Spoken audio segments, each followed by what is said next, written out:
오늘 아침에 나경원 전 원내대표 본인이 마지막 그 할 때 전 원내대표라 그랬어요. 전 원내대표가 드디어 불출마 선언을 했어요.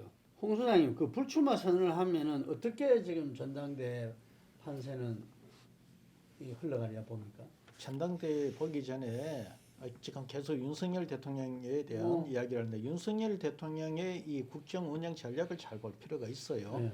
뭐 제왕적 어쨌든 통치 행위로 나타난 것은 제왕적이에요. 그런데 윤석열 대통령은 특수검사 출신이다 말입니다. 네. 그러다 보니까 이 특수검사 시절에 정치인들, 부정부패했던 정치인들, 재벌, 경제인들, 시민사회단체, 심지어 조폭과 연계됐던 그런 이 관계까지도 계속 들받아 봤기 때문에 어떤 형태로든 그걸 보고 대통령이 되었기 때문에 윤석열식 나름대로의 어떤 이 사회상이 있을 거란 말입니다. 그래서 윤석열식 적폐청산이 지금 나와서 진행이 되고 있는 거고, 그리고 하는 방식도 특수검사 출신이기 때문에 검사 출신으로서 이 검사 동일체 원칙에 입각해서 당청 관계도 동일체를 원하고 그런 식으로 밀고 가는 거예요. 그것이 드러나는 것이 아주 강력한 장력을 가진 대통령 모습으로 보이는 거고, 그 과정에 대고 반윤 자기 정치할 사람들은 5번 전당대회에서 이제 밀려났는데, 나경원은 거기에서 바로 자기 정치할 사람, 그러니까 친윤 비윤의 관계보다도 자기 정치할 어떤 그런 관계에서 당청 동일체를 만들어서 나가는 어떤 그런 체제에서 맞지 않다고 보아서 밀려나지 않았느냐. 그러면은 그럼에도 불구하고 윤신과의 거리에서 진윤, 뭐 친윤, 뭐 나경원이가 한 중년쯤 됐겠죠. 비윤, 반윤 쫙 이렇게 스펙트럼이 갖춰졌는데, 문제는 당 대표는 다음 총선을 치러야 되기 때문에 대통령이 어떻게 생각하든 그거하고는 상관없이 국민 또는 책임 당원이 다음 총선에서 이길 수 있는 진영을 생각하고 투표를 하게 됩니다. 그 과정에도 필연적으로 진윤이라고 하는 이 후보와 그렇지 않는 후보가 결선에 올라가서 맞닥뜨려서 결선 투표로 승부를 지어야 되는 문제가 발생합니다.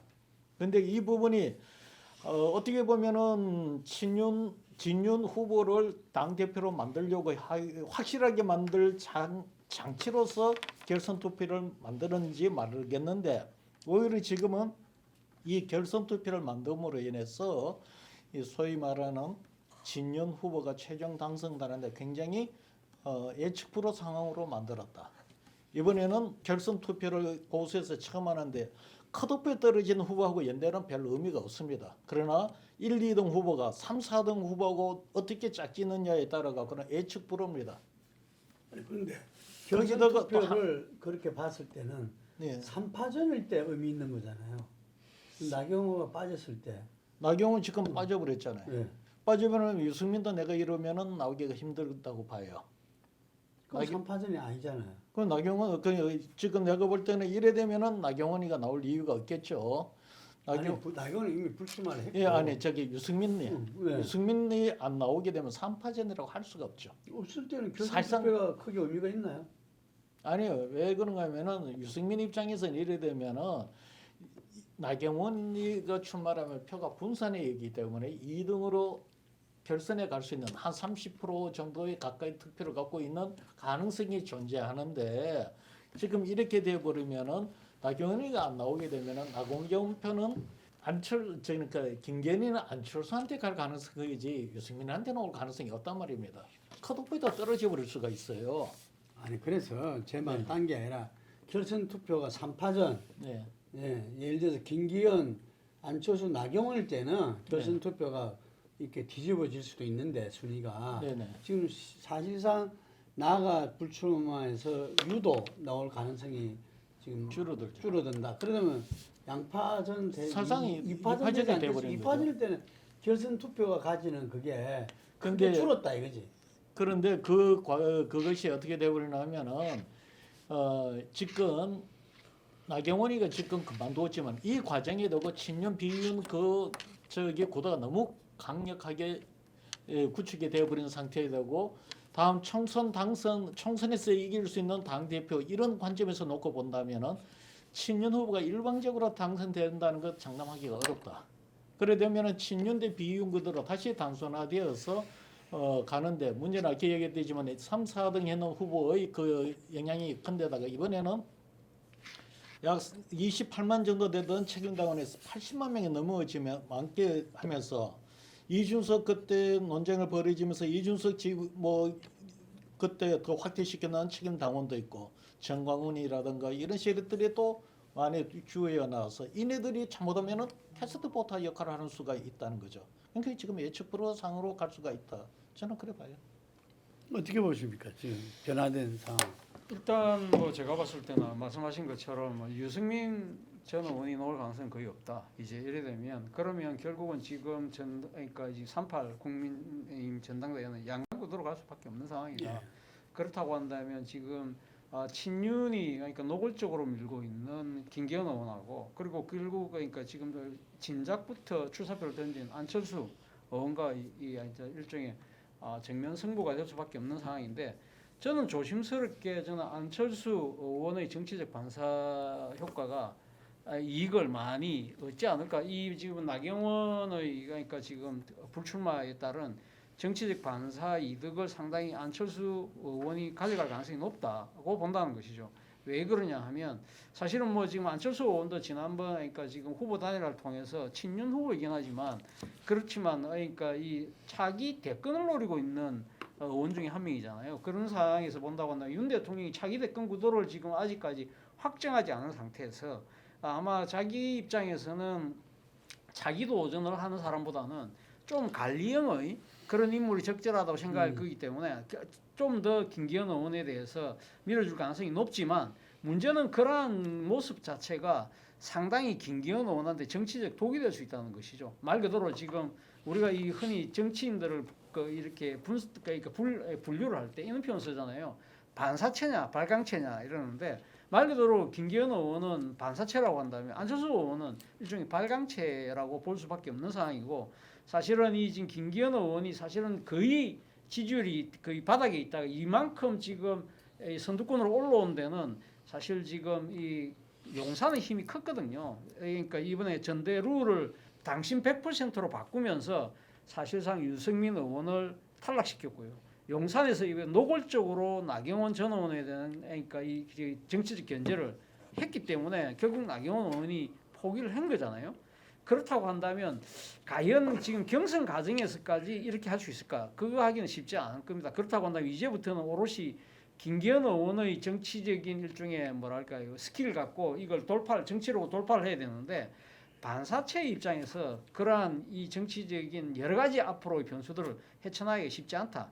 그러나 어쨌든 안철수 의원의 입장에서는 여러 번 실패를 많이 하긴 했습니다만 그러나 이 지금 한 10년 동안 이 바닥에서 굴러온 이 짬밥을 봤을 때도 나름대로 지금 자기를 노리고 있는 발광체로서의 정치력을 발휘할 가능성이 좀 더 그러니까 김기현 의원보다 크다. 그리고 무엇보다 결정적인 것은 지금 침묵하고 있는 비윤들이 꽤 있을 거예요. 그 사람들의 입장에서 보면 그러니까 용산의 그 어떻게 보면 주머니에서 공길돌처럼 될 수 있는 김기현 의원이 되는 것보다는 그래도 발광체라고 할 수 있는 안철수 의원이 당대표가 되면 좀 더 상대적 자율성을 가지지 않을까. 그렇다고 한다면 그 사람들이 심정적으로 안철수 의원을 밀 가능성이 높다.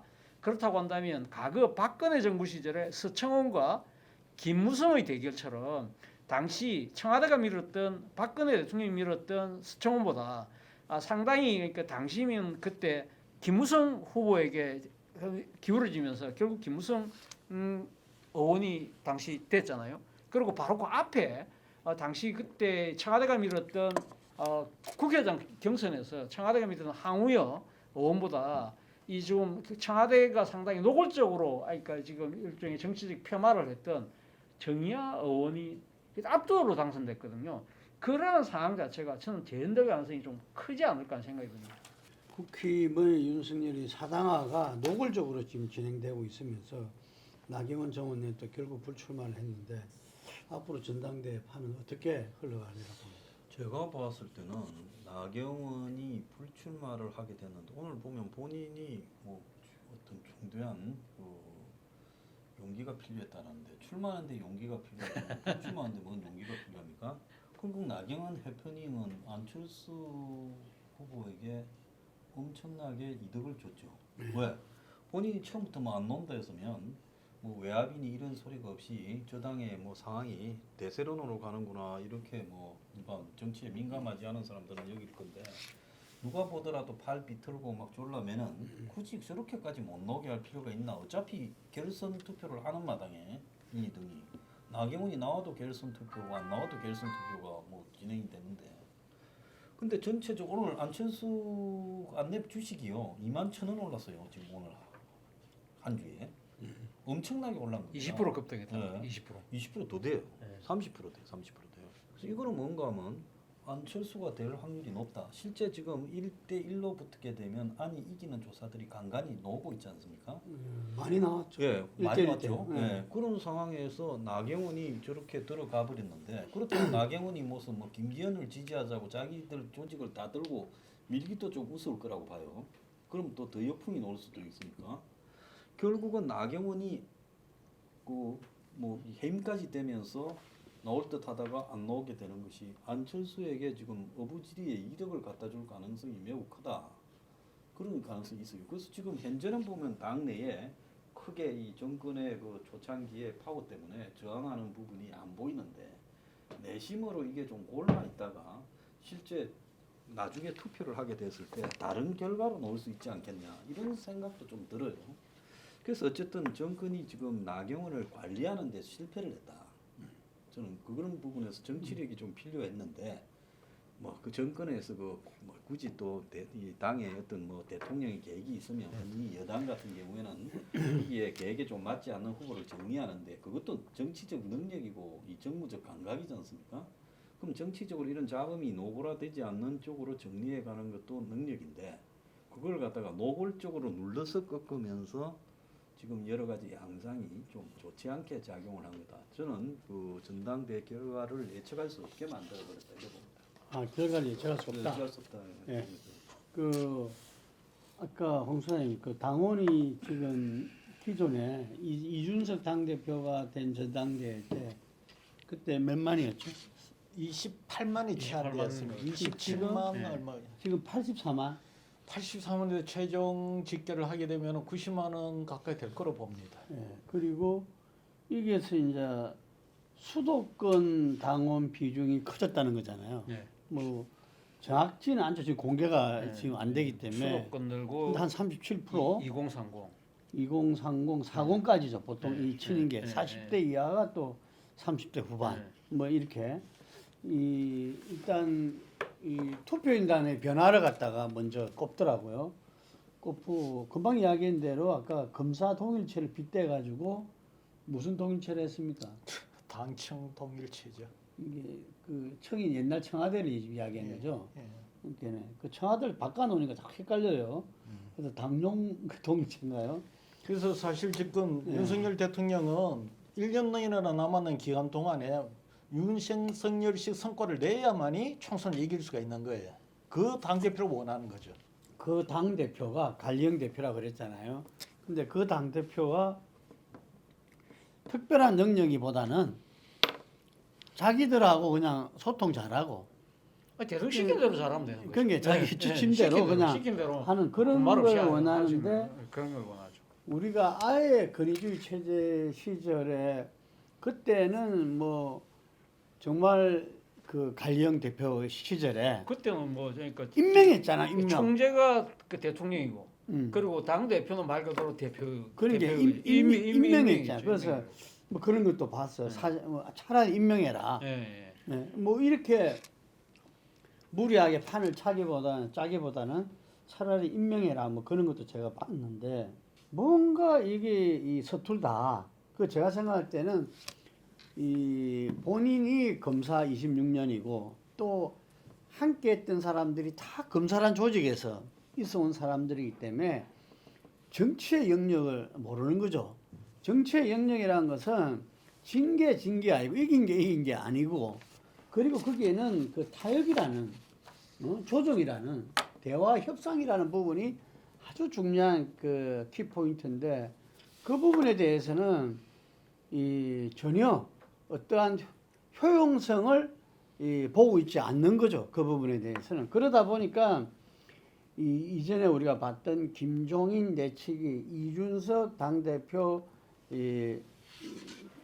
내치기, 유승민에 이어서 이제 나경민까지 그렇게 했는데, 사실 이게 아까 우리들이 이야기했지만 본인 생각대로 간다. 그럴 수 있는 어떤 대통령제의 어떤 권한, 권력을 이야기했는데, 이게 이제 마음대로 안 되는 게 선거 아니겠습니까? 그러니까 총선 때 민심은 이게 이 물처럼 조용한 것 같지만 물이 급변했을 때는 엄청나잖아요.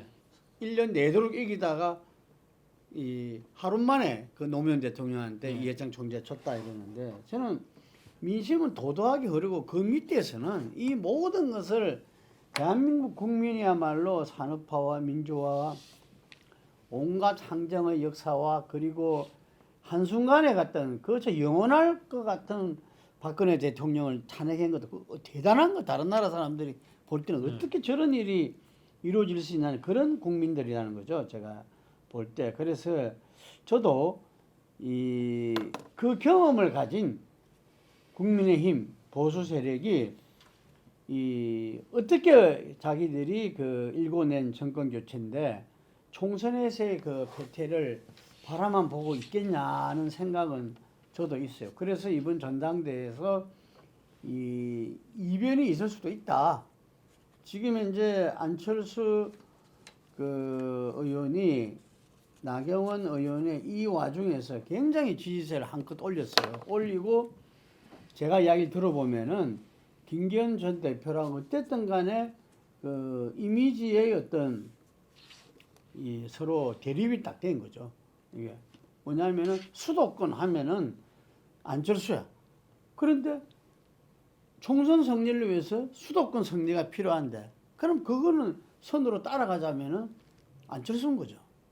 예. 그리고 안철수가 단일화, 윤석열 대통령과 단일화, 그리고 윤정부의 인수위원장 뭐 이랬기 때문에 또 이거는 어떤 면에서는 자기 힘으로 일궈낸 거라고 볼 수도 있잖아요. 이게. 그래서 이게 간단치 않다. 김기현 의원이 참 용심을 써가지고 1위를 지켜내더라도 거기에서 가반이 안 됐을 때의 결선 투표는 예측 불허다.